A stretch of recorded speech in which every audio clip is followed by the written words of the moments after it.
We're once again counting down the best board games ever. This time it's number 40 to 31.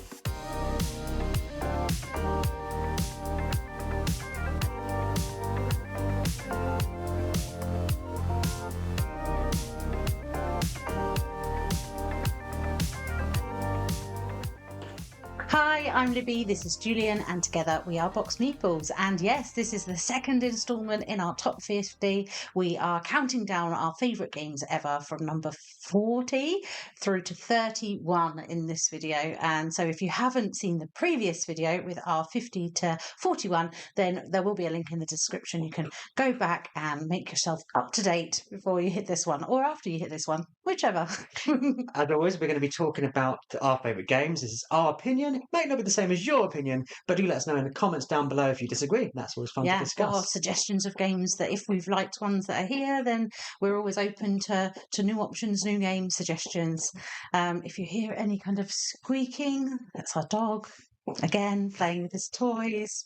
He just we like to keep him busy while we're doing something that largely depends on sound. But if you hear any games we mention that catch your eye and you think, oh, I'd like to find out more about that, a good place to look is your friendly local game store. And for us in the southeast of England, that is Chaos Cards. And if you're thinking of buying a game from Chaos Cards, as always, we have a discount code in the description, which will save you a bit of money at the checkout. But shall we get into it? Yeah, let's. Yes. So, our number 40. It could be the cult of the new, but my number 40 is a game we've only just got, The Fox Experiment from Jeff Fraser and Elizabeth Hargrave. So in this, you're trying to get the perfect fox. You are. By friendly fox. By rolling dice and hoping that the positive genetics of one generation carries on to the next generation. And as you're doing that, you're marking on cards which traits they've carried across, which hopefully you can then pass on to the next generation. It's rolling dice, it's marking cards, but it isn't a roll and write game. No, it feels like a bit more than that, doesn't it? This hasn't quite made my list, but I have really, really enjoyed it. So let's see what happens next year, especially as we have our own little friend in fox in this household. I mean, don't think he's a sort of result of that experiment. I hear definitely not. But I mean, he looks like he could be. I mean, he doesn't have the floppy ears that the friendly fox would need, but he does have the excessive barking. He certainly has the bark.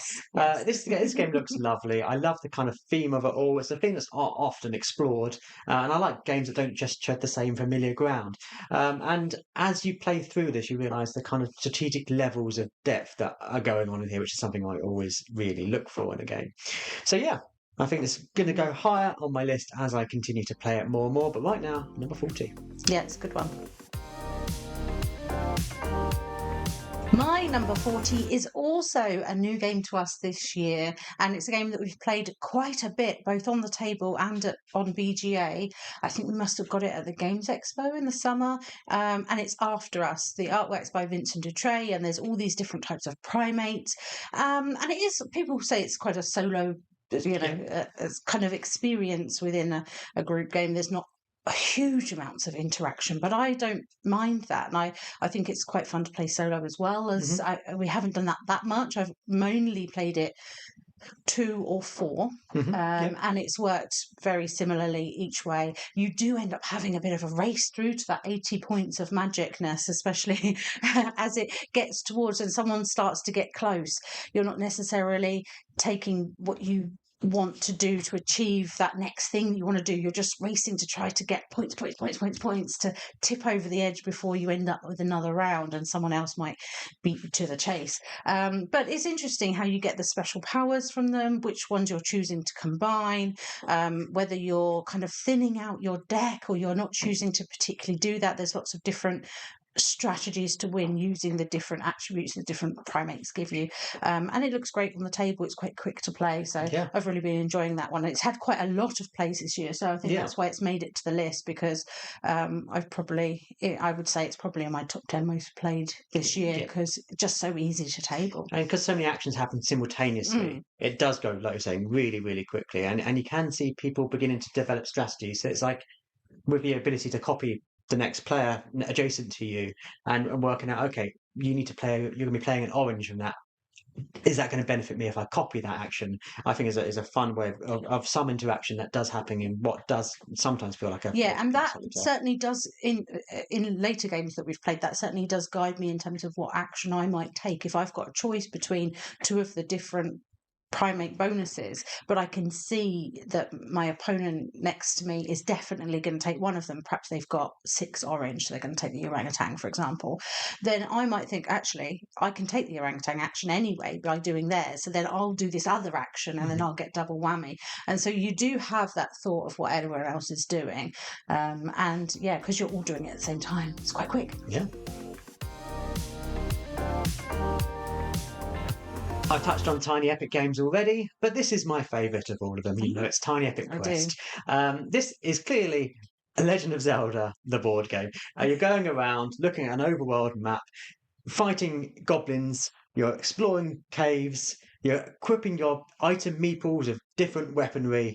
It's a bit of a table hog, but it's a great little game to play, and it's I feel like you go on a fun adventure when you're playing Yeah, it. I love those, adding the little weapons to Mhm. them. That's one of my favourite bits of those. And it is, I think, one of my favourite tiny epics, although they haven't made it into the list. They were just a little bit further down, but Yeah, it's so definitely in my top 2, 3 I tiny do like epics. the kind of choosing different method of travel you're doing. Mhm. Sometimes you're going on horse. You know, I like all of those kind of touches that are familiar if you played those kind of games before. And it's just a fun, quick experience you get. We get these of all the Tiny Epic games, of course. But yeah, as promised, it's a big experience in a tiny box. It is. That I just feel like you're going on a really nice adventure in half an hour. So yeah, I really do enjoy Tiny Epic Quest. My favourite of the Tiny Epic games. My number 39 is one that you actually mentioned in the last video. It's Endless Winter Paleo Americans, a game that we got probably the beginning of last year Yeah. by the time it arrived. I know that I'd seen it at Essen and then we'd ordered it and everything, but it took a little while to come along. And yeah, great game with the sort of worker placement. You mentioned the chief that Yep. gets to do the extra actions, which I really enjoy in this one, sort of working out when you're going to place him, what you're doing. And I love that, as you were saying, it's got that sort of Euro at heart, but there's lots of different bits going on that you can go up the tracks. You can sort of get these different cards and try and pair them up, these animals and things like that. You're going out and trying to sort of develop where your tents are. Yeah, it's almost kind of area control in that way. And Yeah. And of course, you're just trying to kind of build up this clan in the best way, filtering out some of your cards to sort of a deck build kind of element in terms of honing that deck and getting what you want out of it. There's the level 1 cards at the top, and then it gets a bit more interesting when you get to the level 2, that second stage, and there adds a little bit more spice to what's going on. So a game that I really enjoy. I love the theme of it. I think the art looks really fun, look really good on that, and it's one I'd like to get to the table more often. Yeah, I think I said that Yes. last time we were talking. It's a game we definitely need to play more because I know it's really good and we are only just scratching the surface. Yeah, well, there's a lot of modules. We have added 1 or 2 in, but there's more in the box for us to explore and get in our teeth into. Our caveman teeth. Caveman. Now, as long as I've done this list, Trek in the World has been on here. It's number 5 originally when I was doing it at 20, then number 13, and it's down to 48, but now it's risen back up. Oh, Because I really enjoy Trek in the World. I think it's such a great entryway game yeah. with some kind of strategic elements that keeps it interesting for people who played a lot of games. Coupled with the fact it looks lovely. This game looks so lovely on the card art as you're exploring the world, taking different journeys and trying to meet individual objectives. Yeah, we love traveling anyway. So anything that sort of gives us those vibes of going around the world, seeing new places, new cultures is great. Yeah, and I love seeing on the cards and going, oh, that's a place we need to go next to because that looks lovely and that's interesting.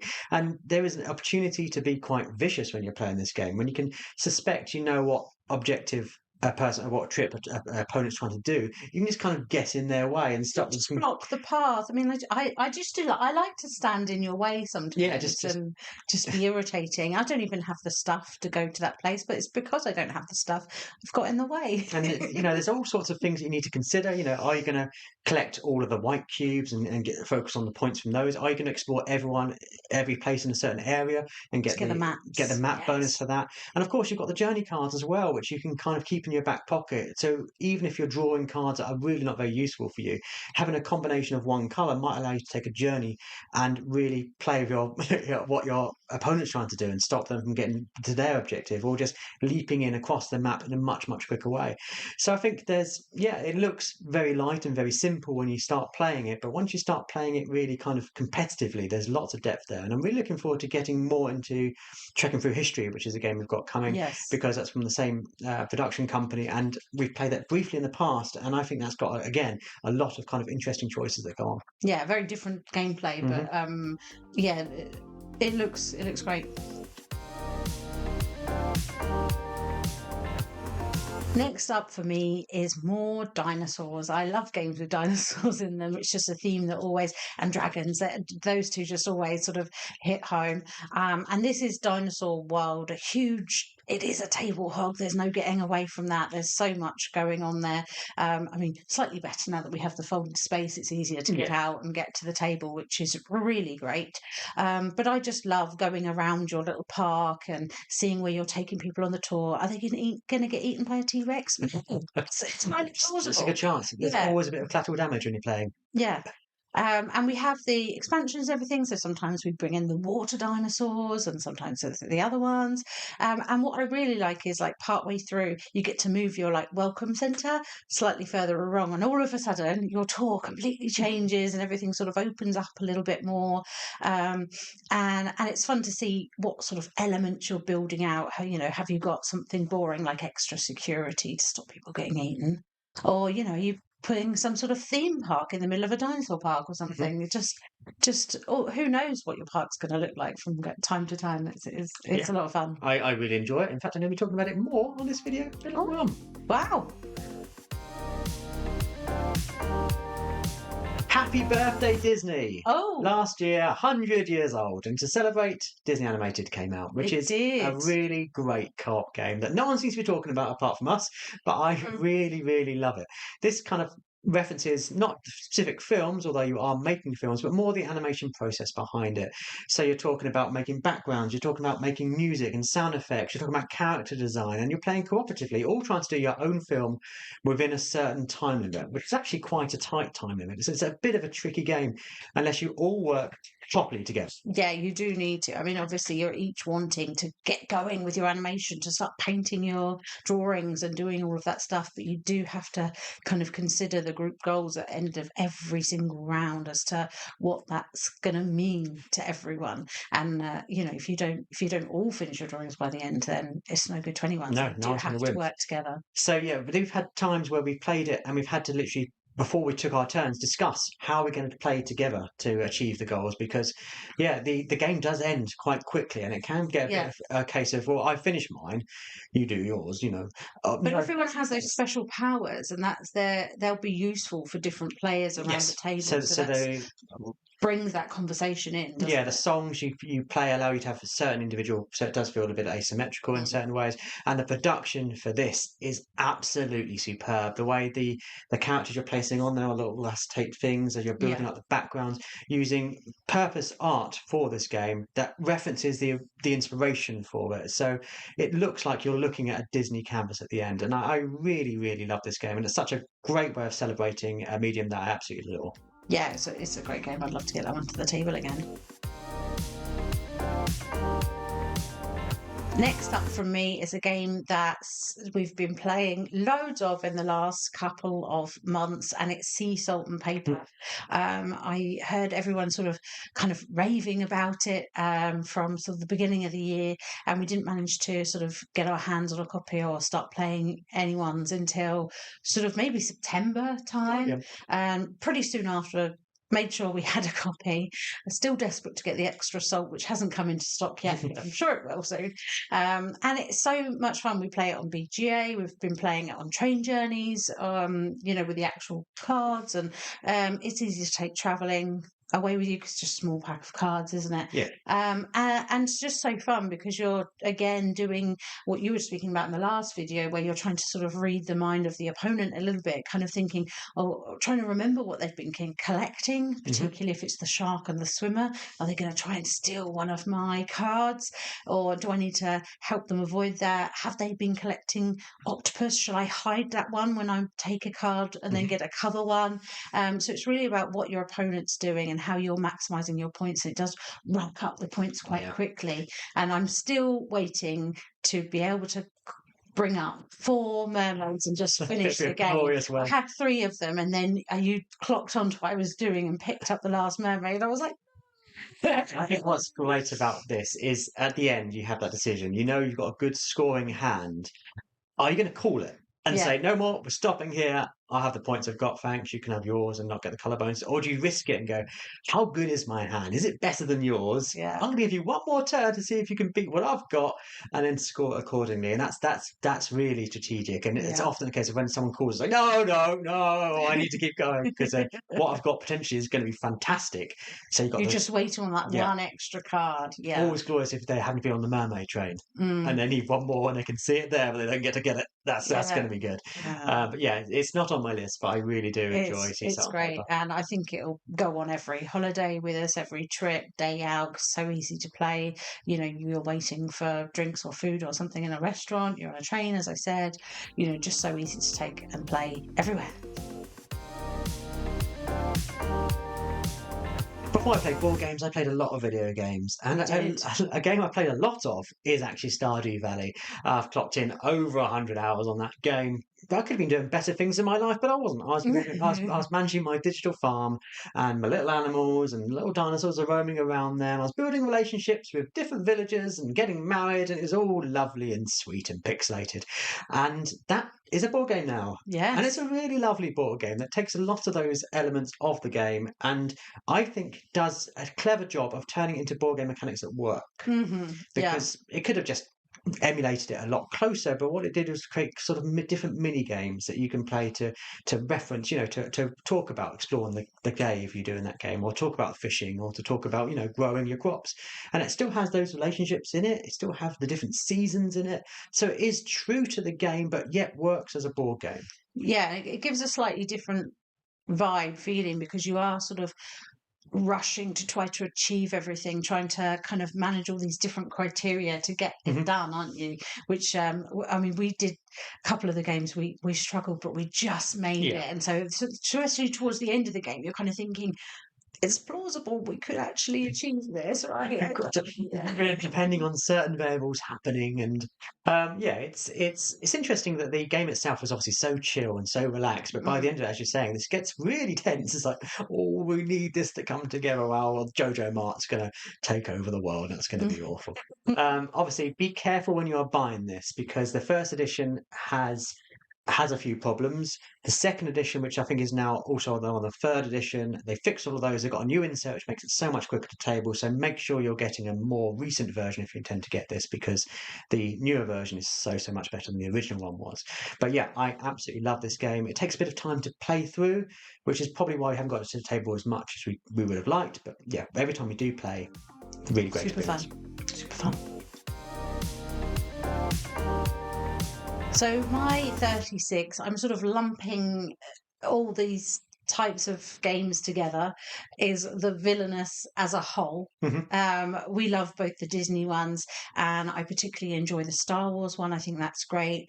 We do also have the Marvel one. I think I'd rank that third of them. I prefer the other two so far in terms of what we have played. But I just adore this system. These games are just fantastic. And they're so quick to table. You're picking up your character, a couple of sets of cards, the fate deck and your normal deck, and your little thing, some tokens for power, money, whatever they might be at the time, and you're ready to go. And it's so interesting to interchange all of those different characters, particularly with the Disney set. There's such a variety now that you can switch and change, and more are coming in terms of Star Wars ones. So that is becoming to have that variability and variety as well. But yeah, we normally play it as a 2-player. Yeah, I think it works best at 2, but I know a lot of people prefer it higher player, but we like it at two. Yeah. And I find that they're really well balanced. Like Mhm. we often are kind of, oh well, if you hadn't have got it this turn, I would have achieved it on my next start of my next turn or something like that. Is quite often what happens, and just trying to achieve those goals and sneakily try to fate your opponent as much as possible is so much fun, and you're kind of covering up all those spots so they've got less to be able to do on their turns, and you can see I've just vanquished there and now you've placed another fate down, and it's like, yeah, I did. My So my much fun. my love of Disney and my love of Star Wars is well known, and Hmm. this is going to be not in the next video. It's going to be in a future video. It's going Oh to be in a few videos' time, so I'm going no, to talk about it a it's lot more. way up there. It is way up there. Yeah. A game that's universally loved is, of course, Elizabeth Hargrave's Wingspan. And I can understand exactly why people do love it so much. A great kind of tableau builder, Hmm. beautiful art, and yet enough strategic bite to kind of get your teeth into this game and really play it variable in different ways each time. We've got all the expansions for it, so we've Yeah. got a bird deck that's probably that big. There's a lot of cards. And every time I play it, I kind of just generally enjoy playing it. I don't think it's going to be on your list though. I just missed out. It would have been, if we'd done slightly more, I think it might have been 51, 52, something like Mm. that it came in at. I do really enjoy it, especially with those expansions that add the different scoring, not necessarily for the extra birds, just there's so Mhm. many, but just in terms of the different points of scoring and the different things to add in to sort of be watching out for. I really appreciate that. Yeah, we always play it with a It's a very nectar now. relaxing Yeah, game. and it is. It feels like a nice, relaxing kind of Sunday afternoon Hmm. game. It's a bit blustery outside. Let's sit down, have a nice meal, and then play with some birds. And Yeah. I do enjoy that. And it's, as with all Stonemaier games, so lovely to table and Hmm. so luxurious. And now we always call anything that's got a textured card a Wingspan card because that's our kind of first experience of just a high end production. I understand absolutely why so many people absolutely love this game. I think the only thing that can make it better would be putting some dragons in there.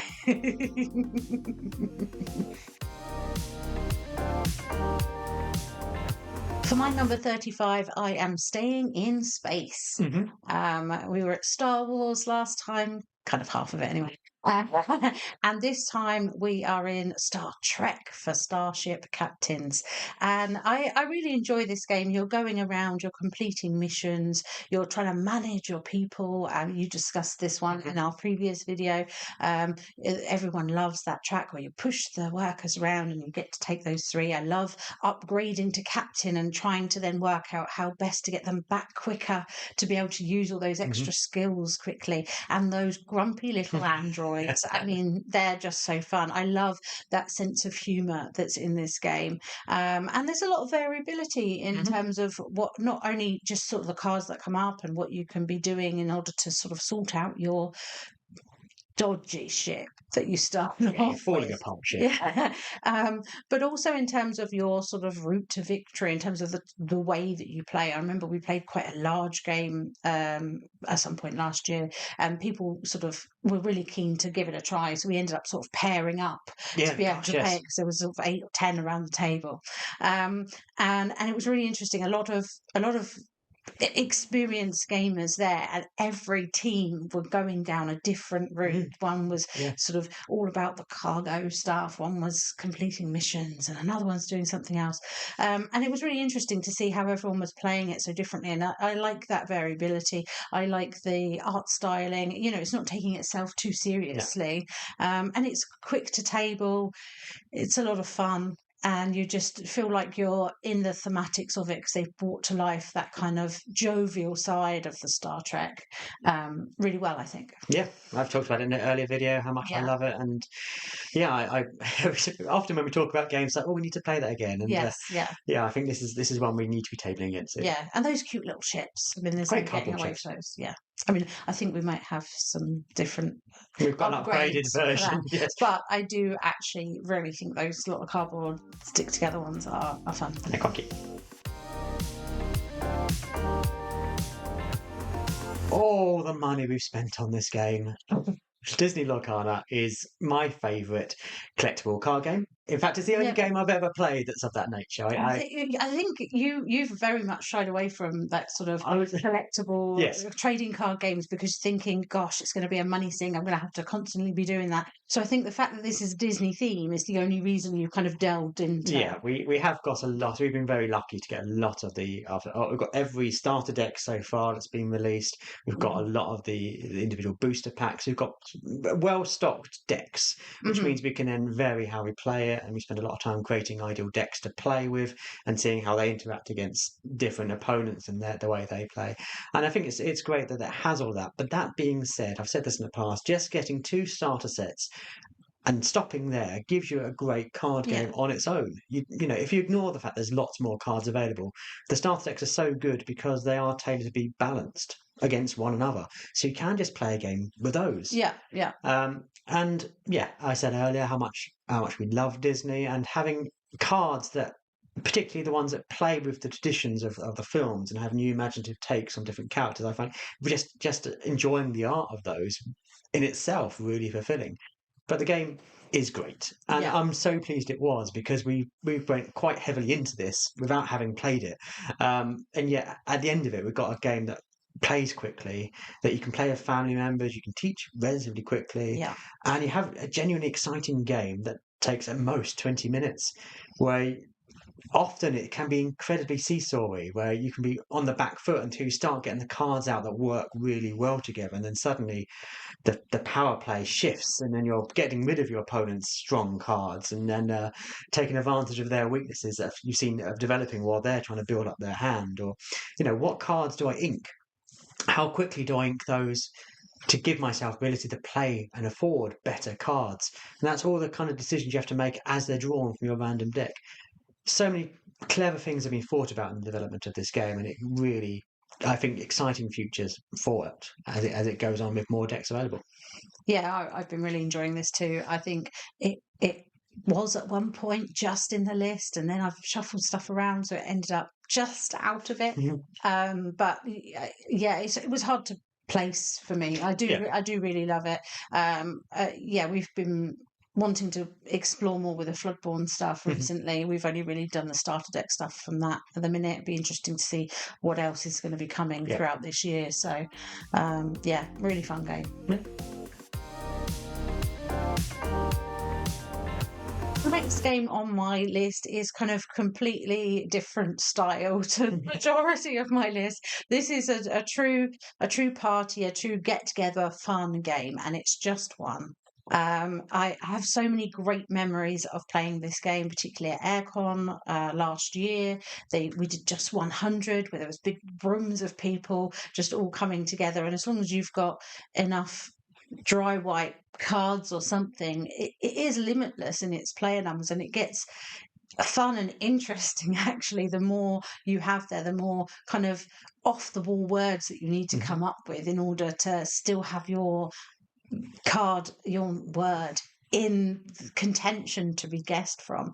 And we played it after the convention in one of the hotels. There's a nice big group of us, and it was just so fun, and it brings everyone together so friendly. It's certainly a game that you can play with non-gamers. So we played it over Christmas, and we've played it going out to family pub lunches and things like that around the table.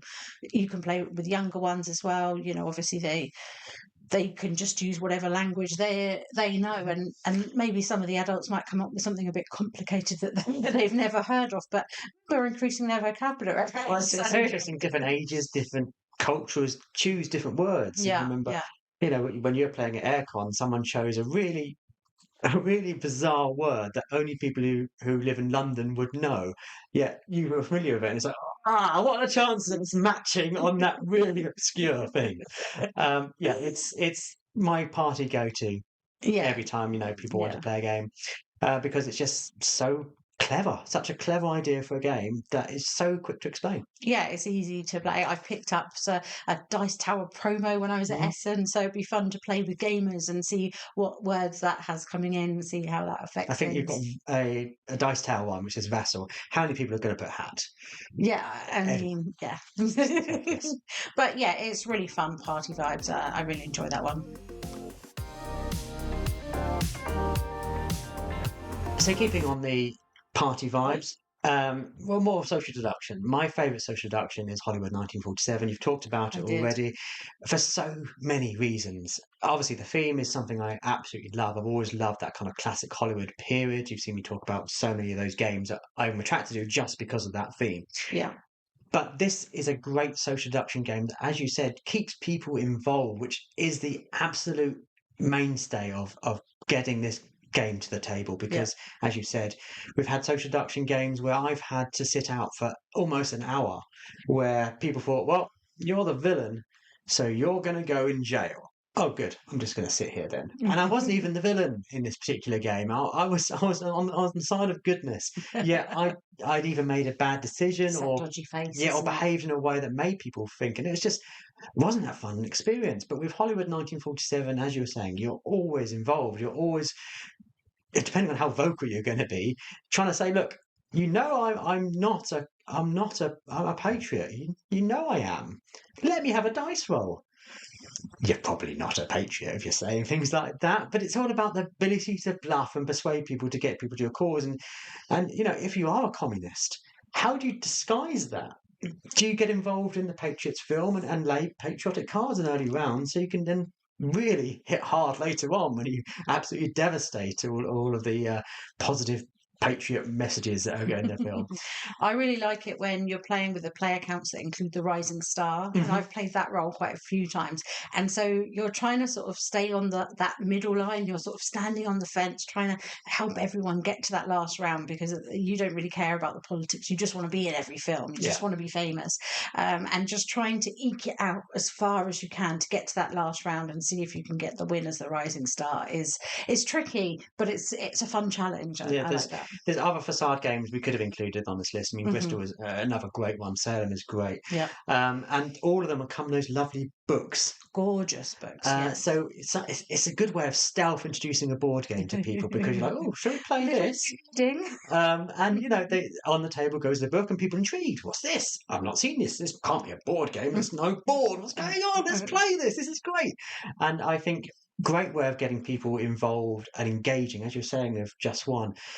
Getting people involved who wouldn't normally play, but then entertain them and showing that there's all sorts of possibilities around this hobby that they might not be aware of.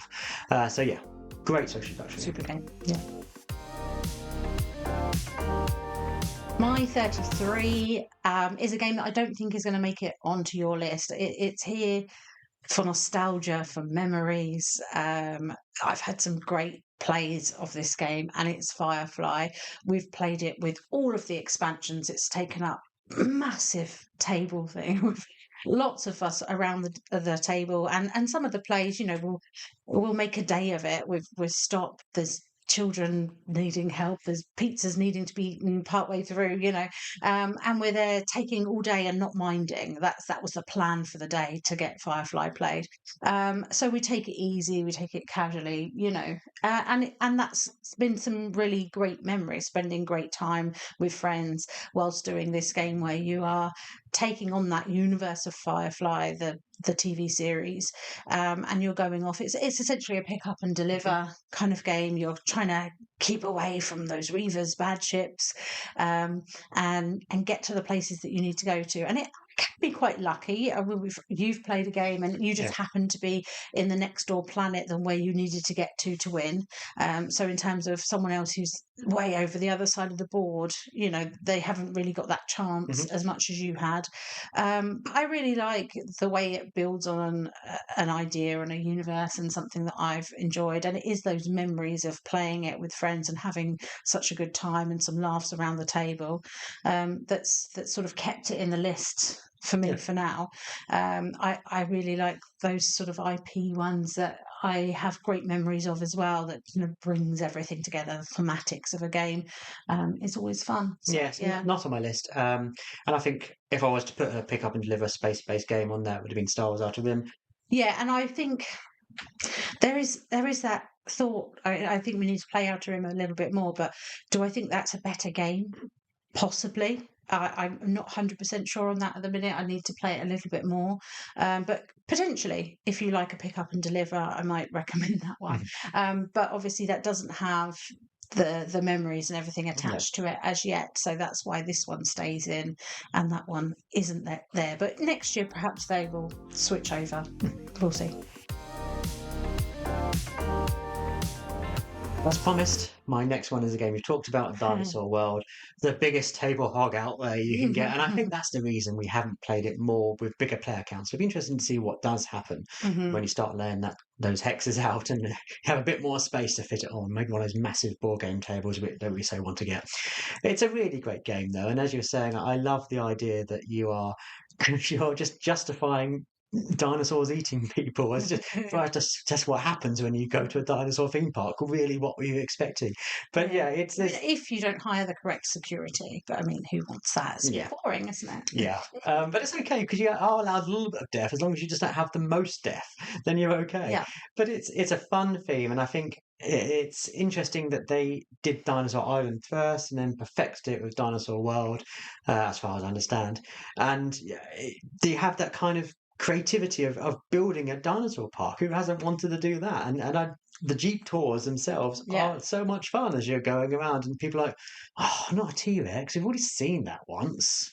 Oh, it's a game I wish we could play more, because every time we do, we go, this is great fun. And as you're doing your genetic manipulation to get new interesting dinosaurs, or on the flip side, sometimes you're just cleaning algae off a tank. You are. I think all of that is fun.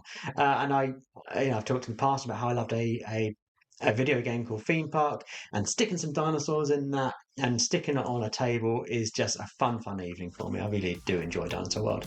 It's a good one.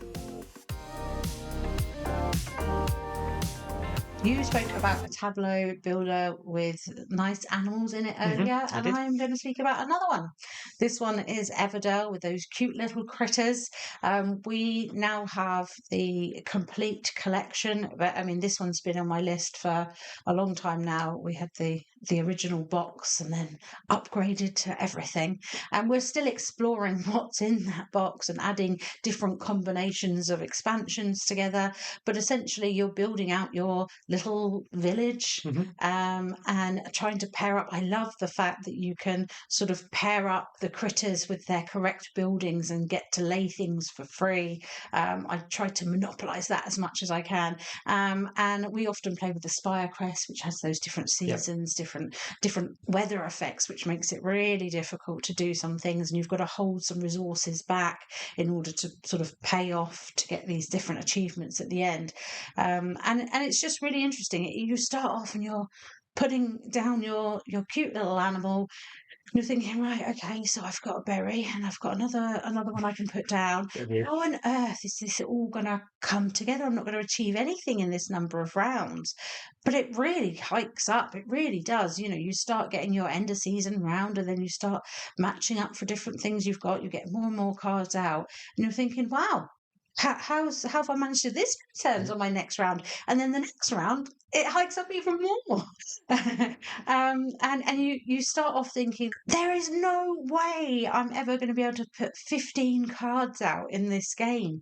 But most of them, we have a full village by the end of it to be pointing up. We're trying to find ways to have people outside of the village, doing that sort of thing. Oh, and well, if you get the fool or someone like that, you can, really wind everyone up. Yeah. But yeah, no, it's a really fun game. It looks beautiful. I mean, obviously more squidgy berries as well as title plays. But this has got those little red berries, and the rest of the resources look amazing too. So yeah, it's a really fun one, and one that we're still exploring because there's just so much in there. I'll be talking about it in another future video further down the line, because I love Everdell, especially once you get all those expansions and the way they work with each other, and that just keeps changing the game every time you play it, and stocking animal faction abilities. So much in that game that keeps it different each time you play. But yeah, I'll talk about it in the future. You learn a lot from board games. You do? Yeah. I learned that if I was in Edo Japan era and I was in a wooden shop, I probably won't sell tobacco No, and ways of lighting tobacco. It generally seems like a bad idea. Yeah, I mean, they can set fire. Yeah, They can lots be of awful fire. fires. So Iki is a fun game where you just go around in a circle. You go shopping. You just go having a wander, buying some shops, and then populating the shops with different workers. And sometimes they help out, and eventually they retire. That's fun. Yes. But it's such a clever game of almost a race game as you're trying to occupy the spots that you need to advance what you're trying to do, but trying to stop your opponent from getting what they want, and also trying to lure people to your shops, because when they go shopping in your shop, you're benefiting too. That's great. So I do like that kind of interplay of creating something that's attractive, but yet trying to achieve my own goals and manipulating my opponent. And that works really, really well in this new edition of Iki with variable player counts, because it's one of those clever games that on the flip side of the board has a 2-player board that you can use. And if you've got a bigger player count, there's a board dedicated to that, which means it works at different player counts effectively, which you don't often see in every game. Sometimes you just have a adaptation. Just don't do that if you're playing a small account, or you have to add in this bit if you're playing a big account. But this always feels like a tailor-made game for the player count, and I think that's kind of important. Yeah, I really like this one. I think the artwork looks great on that new edition. We've got the expansion, which we've yet to play, so I'm super excited with that, to add some boats into the situation. But yeah, those sort of rows of houses and shops burning down is just it can really cause chaos in the game, which gives that extra twist of them just traveling around, blocking spaces, gathering resources to get certain points that you want. But dealing and tackling with these fires and what they do as well, it just adds that twist that makes this incredible. And sometimes we've never had a fire, we've all been fine. The fire goes out, super duper. Other times, so much flame. But yeah, it's I do love the game Iki. So last up from me is number 31 is Tapestry. Now I'm pretty sure this is going to be higher on your list. Yeah, I'm a little bit grumpy. This is so low down on the list. I mean, I do absolutely adore it. I struggled this year putting things on numbers, but it's a game I really like. I love that choosing what tracks you're going to kind of focus on. Obviously, I'm always drawn to the one that lets you go to space, because the first time we played, I managed to get in a rocket and go to space, and so now every time I want to do that. But now we've got some new expansions. There's a lot more going on that we can add in. I really enjoy that combinations and different mixtures of all the different like faction mats and things, giving you something different to do. Obviously the tapestry cards changing things up, but essentially this game, you are doing your area control in the middle, and it's a race because you want those buildings, you want to fill up the map with those buildings, and try and get those bonuses from that. And each round you're obviously getting your special bonus from that as well, and so there's a lot of things to combine and try to sort of see how much you can achieve and get around there. I feel like there's so much to hone and to perfect with this game. We could play it and play it and play it in different styles with different ones. And sometimes I look at the scoring track and I think, gosh, how do you get even further in? People talk about having 300 points. It's like, how can you achieve that? Yeah. But yeah, I'm really excited to play more of the fantasies and futures and get that and get more familiar with that one. So that's a really intriguing theme for me, and I want to see more of how that changes the game. But it's a game I absolutely adore. As we've mentioned, Stonemaier games are way up there for us. Yeah. There's not many that we don't like, but this is a great game. Yeah, I'll be talking about it in a future video because, like so many of these games, these are more my taste than your taste, clearly, so they'll be in a future video. But if you want to make sure you're in a position to see those future videos, do make sure you're subscribed to our channel and comment down below. What games have we talked about that you really like, or what games have we talked about that you like? Why on earth do you like that game so much? I do think discussion is fantastic, so do let us know in the comments down below. Yes, we would love to hear from you. Obviously, keep it polite. But that is our next instalment. So next up from us, of course, will be 30 to 21. So keep your eyes out for that, and maybe ring the bell so you don't miss it. Again, if you did miss the 50 through 41, go check that out. We will put a link down below. But for now, I'm Libby. This is Julian. We're BoxedMeeples. We'll see you next time. Thanks for watching. Bye.